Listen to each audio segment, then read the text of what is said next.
Welcome to Training and Instructional Design. This will be an introduction to training and adult learning. This is Lecture B. The learning objectives for the Introduction to Training and Adult Learning unit are: Number 1, define the levels of learning per Bloom's taxonomic domains, cognitive, affective, psychomotor, and 2, describe the characteristics of adult learners and factors that impact training design and learning outcomes. As we go through this next section, I want you to consider, what is learning? What's unique about adult learners? Because most of the learners you're going to encounter that use electronic health records are adult learners. What are good strategies for helping adults learn? And then, what makes a good lesson plan for adult learners? Before we begin, I want you to consider a recent positive learning experience you had, and think about what made that a positive experience.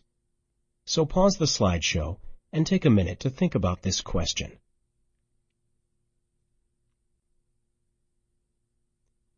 Now, if you've rejoined the slideshow, I want you to consider a recent negative learning experience you had and what specifically made that experience negative. When you're ready and have your answers, we can proceed. Maybe some of the things you considered in your learning experiences, both positive and negative, is how engaged you were. Were you really interested in the learning experience? Were you actively involved in the learning, or were you rather passive? This may point to one of the key concepts of learning. Learning occurs as a result of an activity in which the learner engages. If the learner is not engaged, very little learning will occur.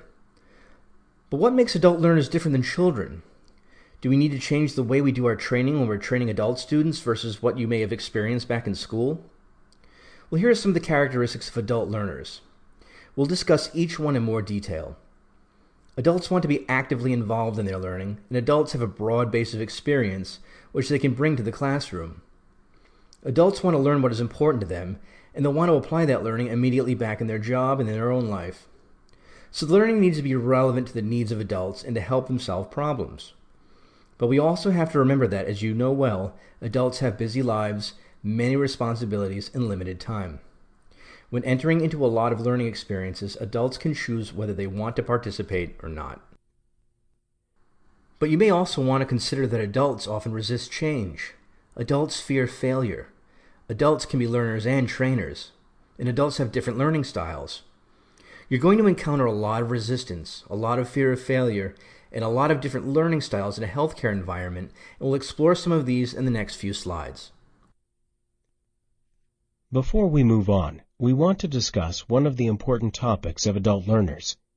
It's a term called andragogy. Andragogy is the art and science of teaching adults.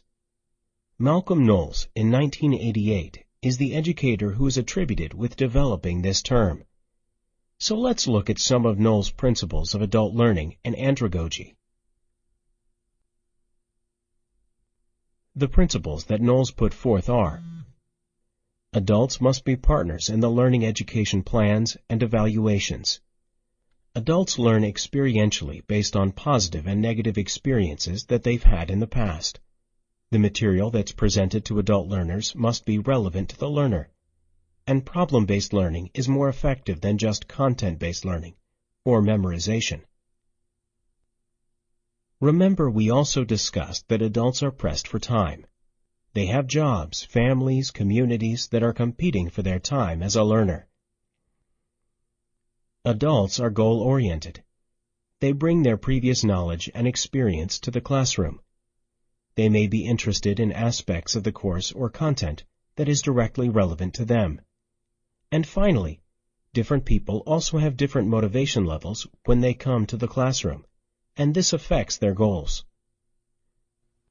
Adults need to be involved in their learning. This means that they have to take personal responsibility for their learning, and they want to be involved in the evaluation and the planning of their learning. So it's good to find out from your learners what they hope to experience from the learning, and also involve the learner in the feedback from the training session that you collect. Another criteria of adult learners is readiness. This is the concept that the learning needs to be immediately relevant, not something that they may use in the future. This often means it's work-related or somehow specific to their job. but could also be related to their personal goals, linked to their interests in their career. But regarding training for the implementation of electronic health records, most of the time it will be work-related, so this will be an easy one to overcome. Another concept of adult learning is it should be task-oriented. Training should be problem-driven, not just the memorization of facts.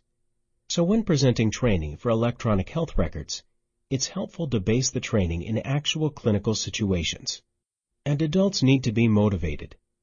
Adults respond better to internal versus external motivators. You need to tap into an adult learner's motivation, as opposed to just the fact that they were sent to do the training. If somebody doesn't believe or isn't motivated for their training, then often they won't be engaged in the learning. Another important factor to consider in an adult learning environment, particularly in a healthcare setting, is that the clinical workforce is very diverse. You have to take into account that there are people and workers from many different cultures, religions, ethnicity, languages, and some workers may have disabilities. In planning your training material, you should take these factors into consideration. Also, these learners have different expectations about their work and their career. Some are highly motivated. Some people are here as a temporary job, or have other important areas of life that outweigh the working environment. There will be a large age range in your environment, from baby boomers to NetGen. This implies that they have different information and technology literacy skills. Some of the younger NetGen learners, who are under the age of 25, have grown up with computers and are very comfortable with them. Some older learners may not be as comfortable with computer technology, or even typing. Again, in the clinical workforce, it's going to be very diverse in their education and their general life experiences.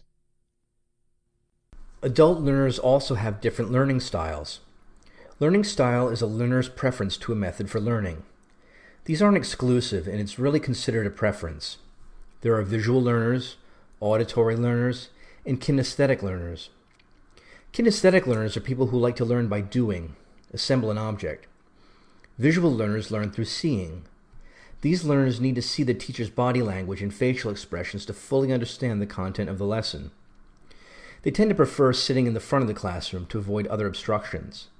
They may think in pictures and learn best from visual displays including diagrams, illustrated textbooks, videos, handouts, and during a lecture or classroom discussion, visual learners often prefer to take detailed notes to absorb the information.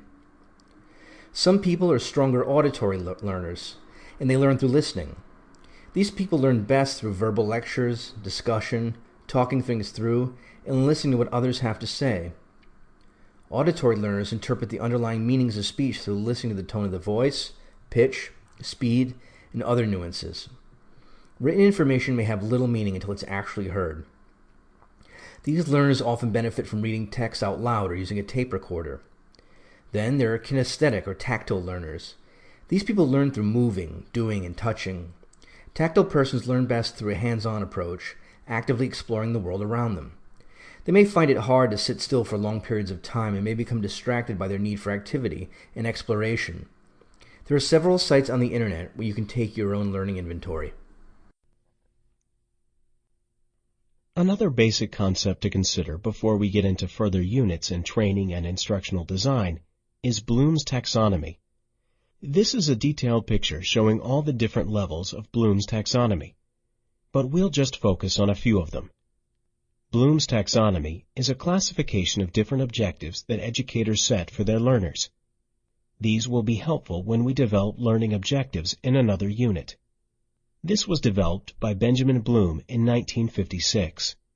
This image is called Bloom's Rose, and it shows the connections of all the different levels of Bloom's taxonomy. In this unit, we will focus on 3 domains in Bloom's taxonomy: the affective, cognitive, and psychomotor domains. The affective domain is a person's attitudes or emotions, and these could be things such as ethics and trust, even trust in the computer system. Different cultures and ethnicities also come into factor here, as well as a person's beliefs. The second domain, cognitive, can actually be broken down into 6 levels: knowledge, comprehension, application, analysis, synthesis, and evaluation.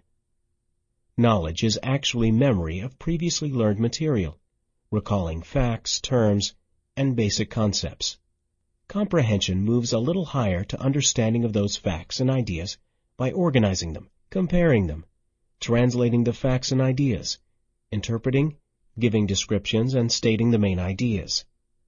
The next level, application, involves using new knowledge, solving problems and new situations by applying the knowledge and facts acquired, and techniques and rules used in different ways to solve those problems. In analysis, the learner examines and breaks information into parts by identifying motives or causes. The learner can make inferences and find evidence to support generalization. While on synthesis, a learner combines information together in different ways by combining elements into new patterns or proposing alternative solutions. And finally, in evaluation, a learner can prepare a list of criteria or debate an issue. In this diagram, you can see the hierarchy of cognitive and affective learning outcomes. Starting at the bottom of this pyramid, you see remember, which is really just basic knowledge, moving up to understanding, application of the knowledge, and the top level, analyze, evaluate, and synthesize, or create new knowledge. The third level of Bloom's taxonomy domain is psychomotor, and this is the physical ability to manipulate a tool or an instrument. Often these are more clinical skills, but involved in electronic health record, it can even be the ability of typing. Another way to present Bloom's taxonomy is with KSAs, knowledge, skills, and attributes. You may see KSA represented more frequently in government training and HR requirements. These are the attributes required to perform a job and are generally demonstrated through qualifying service, experience, education, or training. We can compare the KSAs to the Bloom's taxonomy. You see knowledge correlates to the cognitive, skills correlate to psychomotor, and attitudes to Bloom's affective domain. Knowledge is a body of information applied directly to performance of a function. Skill is an observable competence to perform a learned psychomotor act manipulating an object, and attitudes is competence performed in observable behavior, or a behavior that results in some product. This concludes the lecture on training and adult learning. The summary of the lecture is that number 1, the Knowles Principles of Adult Learning can be used as a guide to help you select appropriate learning resources, exercises, and training experiences. And number 2, adults learn experientially based on positive and negative experiences. Training material must be relevant, and problem-based learning is more effective than content-based learning. When designing training, you should think about how each outcome may be classified in one of 3 domains of Bloom's taxonomy: affective, psychomotor, and cognitive or knowledge, skills, and attitudes.